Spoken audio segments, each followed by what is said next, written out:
Hey everybody, it's Jane from Jane Stitches.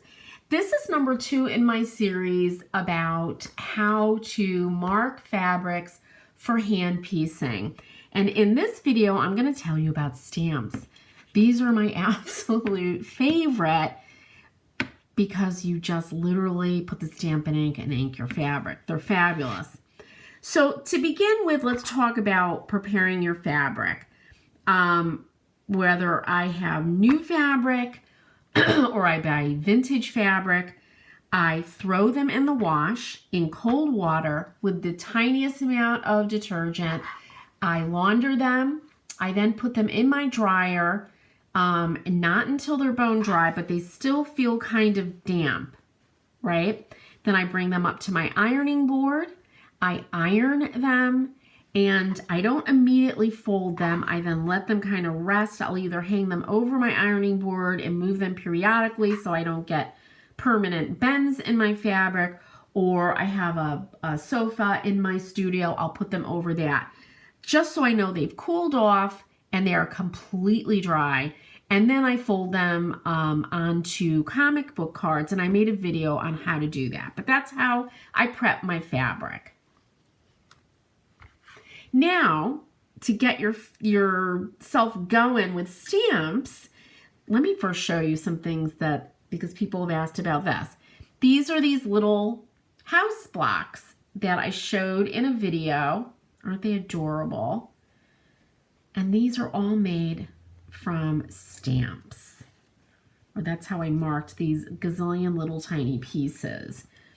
And this I'm working on, a thimble quilt or a tumbler, all stamped. So I'm working on that. And I think that's it for examples. What you need are stamps. Now for the house stamp, which I love, it's by she's from the Netherlands, and I'm going to murder her name, Jeanette.com, and I'll put all the links in my description. That's where I got this stamp. And you get them, and they are like this. These are rubber, right? And these stick to an acrylic board, like that. So that way, when you're stamping, they're not floating all over the place. And you can put these on, nice and square. And that's how I use these stamps. To clean these stamps, and all of my stamps actually, the rubber ones, because then we're going to talk about silicone stamps. This is from when my grandson, these are years old, was still in diapers, and I still have them, but baby wipes. And she just says, don't use baby wipes that have oil in them. And I blot them. I don't wipe. I just blot them clean, and it works really well. Here's the thimble stamp. Right? These are fabulous. So there are some stamps, and then there are silicone stamps. And I just got these because I love to stamp so much, and I love making miniature quilts. So I got these little tiny stamps by Kate. And of course I got a hexagon because I'm hexagon crazy. But look at how adorable, teeny, teeny, tiny. And since I've been working on the Dear Jane quilts, I'm no longer intimidated by these really micro pieces. They're totally doable. So these are silicone stamps. And I believe she says to run, let's see, warm water and a little bit of dish detergent. But I'm going to send you, I'll put her website info also in case you want to use those. I also have these, and I love these because they're already on a maple block, so really nice and flat.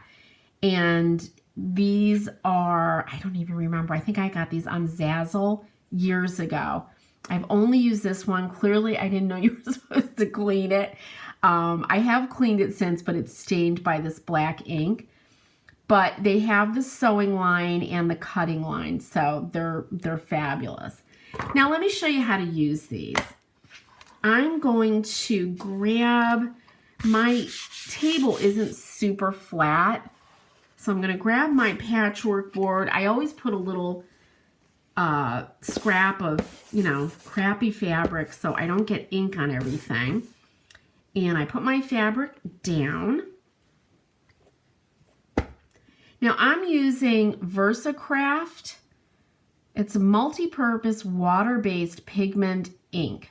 Okay, and this is Japanese. It's really nice ink. I also have this erasable fabric ink. And the only problem with this is I couldn't see it. So, you know, on white fabric, it would be great.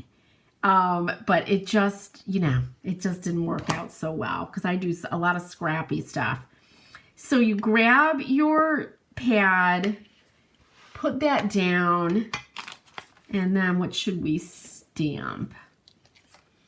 I'll do the thimble. Now I've been using it just on a piece of acetate, but let's take, I have a small acrylic block. We could put it on this, and it sticks. And then I just press this down, not too hard. And I suggest you practice on a piece of paper first to get used to it. And then I just stamp. And I might run my finger around like that. And it's very light. Right there it is. Let's get a little bit closer.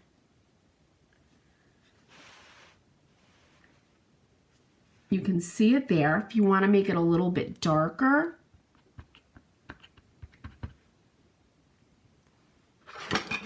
give myself some room here.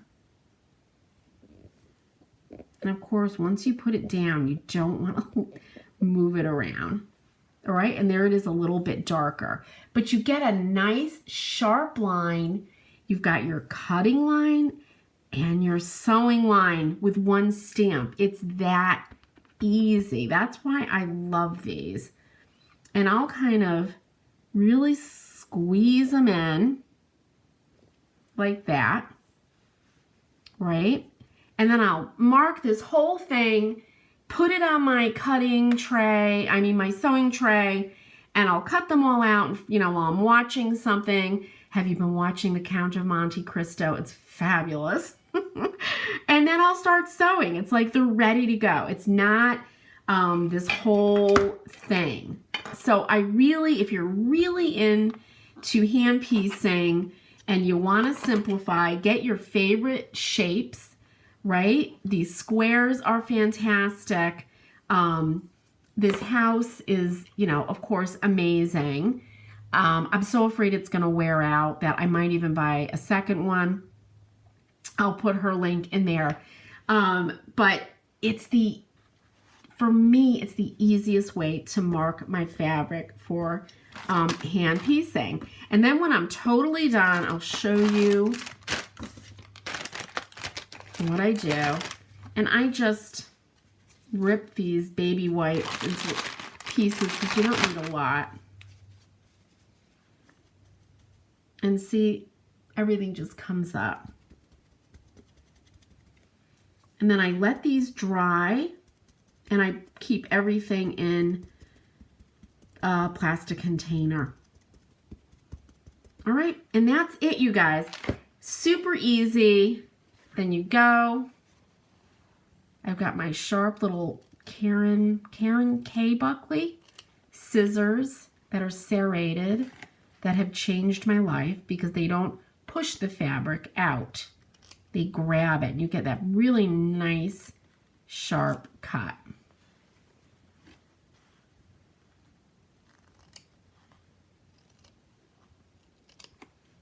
And that really satisfying sound, right?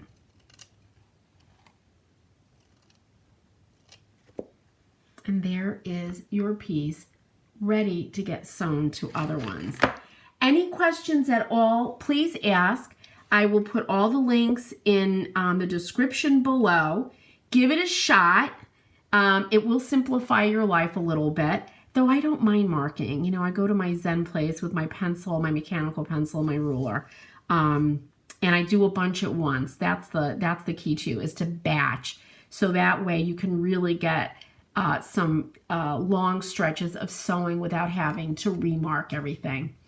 Thanks everybody for watching. Make sure you subscribe and hit the notification bell so you'll be alerted when I make another video. And I'm actually going to be doing one right after this one on how I mark for English paper piecing. Thanks for watching, guys. Happy stitching.